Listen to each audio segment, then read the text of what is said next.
Chairman ka 16 Finance Commission Arwin Panagaria hane kesngi walawan chanong ba shilong harangkat bat ka kenhun banya kendu yak sarkar jylla bat kumjuru yak bai pat ki kenhun banya kren halor kumno ban kyntiew yak bhah khajna sha ki jylla ka sarkar jylla bok jingilam jong menteri rangba kunrat ke sangma hane kesngi kila IT yak jing terwa ka basongdor iwei point ar lak lur ka grant in aid na ka benca sansnam ha kejingelang keberpeniat da ucaman ke 16 Finance Commission.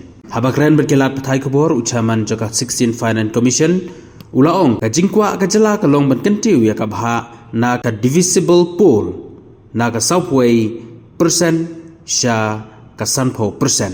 Ulaong ba kini ki jingkhen ba kilayo na ki wei ki jylla ru kapau bah kaleng ki jylla ki don ki jingya kwa lang ba kajing sam ya ka khajna kyntiew na ka subway percent sha ka sanpho percent. Shushu Sharman ulai tu ba ka commission kelas ngahun bha ban sngap ki jing batai jong menteri rangba ka jylla kurat kesang ma ha kapor ba ukren ha kajing ngelang. A fantastic presentation on Meghalaya to which I'll come, but a very unique feature of this presentation was that your Chief Minister, being who he is, he made lots of interventions during the presentation, so he was very engaged. One could see the passion and engagement that he has with the state's development. We are all very impressed with what we saw. The presentation itself was very extensive. It covered numerous programs relating to the demography, geography. The things that they presented was had to do with the how the state has very dramatically brought down the maternal mortality rate. There is a program under which apparently the state has the record of every single pregnant woman in the state, and then they follow. And then they have that data by first trimester, second trimester, third trimester, birth, whatnot. So very impressive. Likewise, the program on early childhood development, where unlike other states where in the sports etc. the kids get picked up at a later age of 15 or 16, here Meghalaya is doing this at much earlier age. So number of these things, issues related to water supply, hotels, colleges being built, skill and entrepreneurship, overseas placements, nurses in even the program under which the state is now training nurses who then get employed in places like Japan. So it was a very extensive presentation. It eventually also naturally went into the issues of finances, which is what the Finance Commission is more directly interested in. So we also got a bit of details on what the financial condition of the state is, what the debt to GDP ratio is, why the debt to GDP ratio is a bit on the high side, what have been the fiscal deficits, and again, why fiscal deficits have been on the high side. Then finally, the presentation came to the another very important aspect of the presentation was a discussion of the Mission 10, under which the state has a very ambitious plan, both of programs that it wants to undertake and the commitments it has to the people of Meghalaya, and the state is targeting to take the GDP to $10 billion by 2028, which would bring its per capita income to close to about $3,000, which is quite good. Subject for the Finance Commission, of course, is the devolution. And on that, the state's pitch was that the vertical devolution to the states from the divisible pool increased from the current 41% to 50%. Now, this is, of course, a figure we've been hearing in state after state. There is somehow across states seems to be some consensus that this devolution ought to rise from 41 to 50%.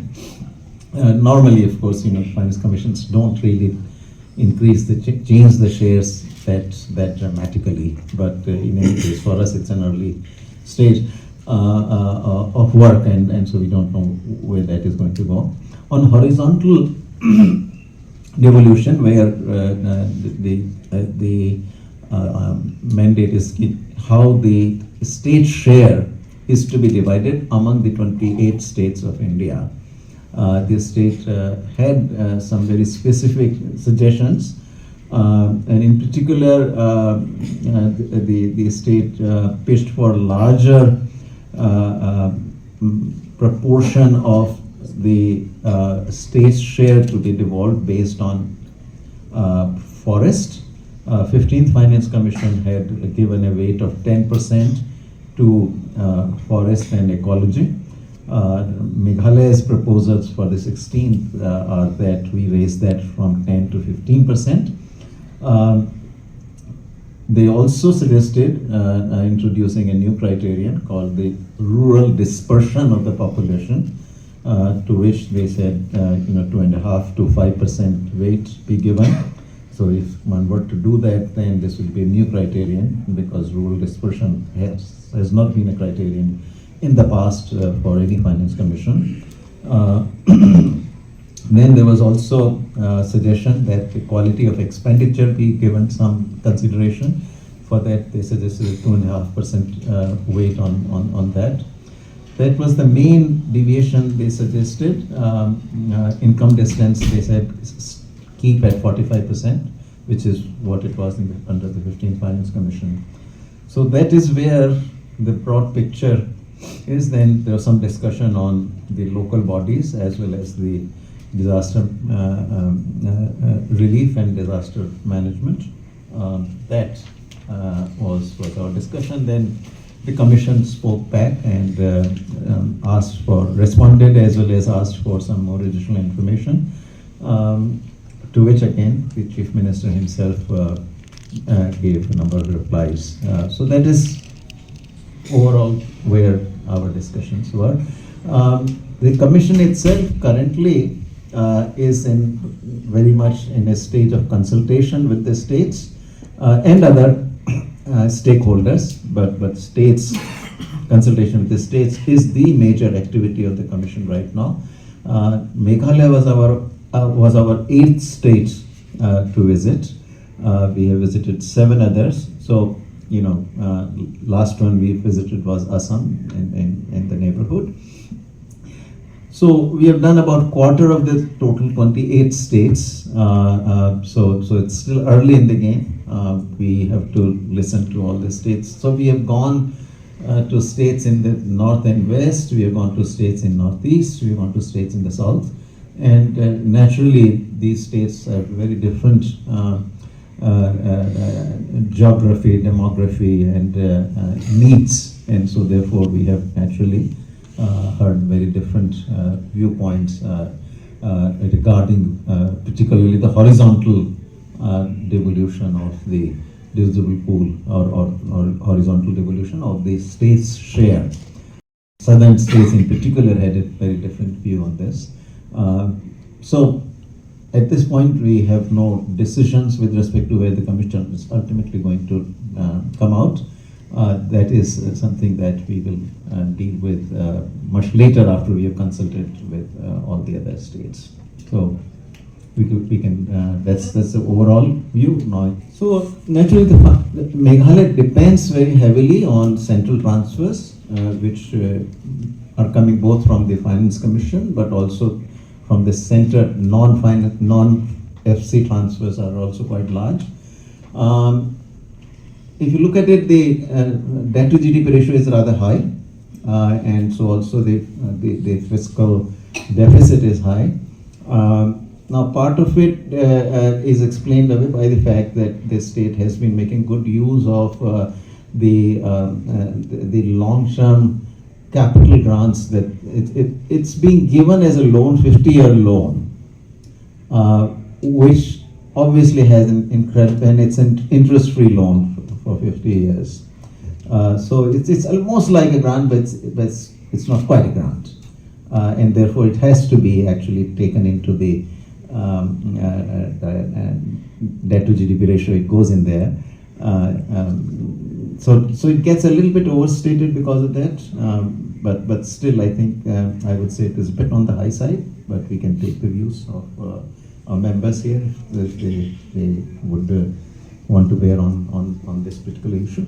Sir, Not so far high, but when I said that it's on the high side, it also included actually, the deficit that results from the capital grant. This is a sort of loan also. It counts as a borrowing, and that is what raises the fiscal deficit number. And once you include that, it's closer to 5.5%, not 3.8. so you mean to say the 50-year loan, interest-free loan should not be included in the, in the loan? No, it's a loan. Therefore, accounting wise, it will go in as borrowing. As borrowing. The commission, the role of the commission is to act as far as central sponsor scheme are here in the state, and how, because we are going to recommend for funds and all. So now remember that the centrally sponsored schemes are central program. Those are central programs, central government's programs. Those are not FC programs. The Finance Commission, what its job is to take the divisible pool of central tax revenues and make recommendations on how those revenues for a 5-year period, which will start for this commission from 26-27, should be divided first between the central government and all the 28 states taken together. For the 15th commission, that was 41% for the states and 59% for the central government, right? So that's the vertical devolution. And then how is this share of the states to be divided among the 28 states? That is what the Finance Commission does. That's what I discussed earlier when I mentioned about the criteria that the state suggested. For example, they suggested that geographical dispersion of population should also receive a weight of 2.5 to 5% in the devolution.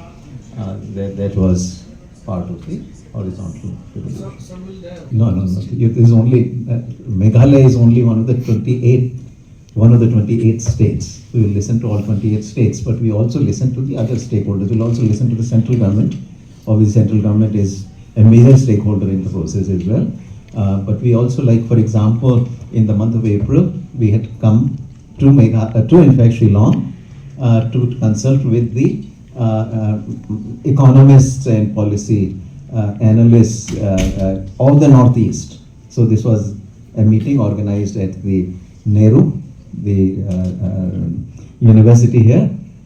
So that was an example. So similarly we went to Vizag to do the consultation with the other stakeholders in the south, in Jaipur for western, Rajgir for eastern, and in Delhi for the northern. So we also have done 5 regional consultations. Those also are considered. We take from all citizens, so our website invites all citizens to give any suggestions that they would like to make to the commission. So it's a very wide-ranging consultation that the commission carries out. That's realistic. It's attainable. It requires hard work, and it requires continuing with the policy reforms that the state can do, state should do. But it's a doable. It's an achievable. We are very poor in health, education, major infrastructure. So wherever you are, from there to getting to $10 billion is an achievable goal. Even from the Good question. So we have gone to, this is the 8th state, and we have heard 8th time for the increase from 41% to 50%, the vertical devolution. Normally, the commissions in the past have never taken a very large jump. 41 to 50 is an incredibly large jump. There are only two examples. The 7th Commission had done that, and then the 14th had done that. But general philosophy that the commissions have followed is that you should not disturb the status quo by excessively large amount, because that then disturbs the budgets of everybody. Even those who benefit can't absorb it fast enough, but those who lose on account of such a large, meaning it's a central government, for the central government, then it creates a very large imbalance very suddenly. And that leads the central government to, of course, react and respond. To the 14th, the way the central government then responded was over time, the share of cesses and surcharges which do not go into the divisible pool expended. Also the CSS, the centrally sponsored schemes, expenditures on CSS as a proportion of the gross tax revenue declined over time. So it leads to unintended consequences, and so generally finance commissions have gone, particularly with respect to vertical devolution, moved only slowly. They changed the status quo only a little bit, incrementally. And same also goes for horizontal. Generally, horizontal devolution also, changes do happen, but they are generally incremental. Very rarely these changes become step jumps. Aid, which are separate. You know, the grants in aid come from the consolidated fund of the central government. So those are tricky, because currently, after the 14th Finance Commission, the devolution out of the central tax revenues is extremely large. So the central government, in a way, exercises its discretion whether it's from out of its own consolidated fund of India, whether it's going to further give grants according to the recommendations of the Finance Commission or not. So in any case, there's a very large set of proposals given by the Meghalaya government. Altogether, what 1 lakh something, right? 1 lakh crore, 1.2 lakh crore rupees worth of grants in aid request over the 5-year period have been made by the Meghalaya government. Yes. Is the target. So multiply that by 3.5 or 34 lakh population, that will give you the GSTP target. All right. So we are having some issue here whether it was 1 billion or 10 billion. But what I did do was to calculate it very quickly what per capita income target was, and that's close to about $2,900 per capita per year, per capita GSDP. So multiply that by 34 lakh to get your GSDP target.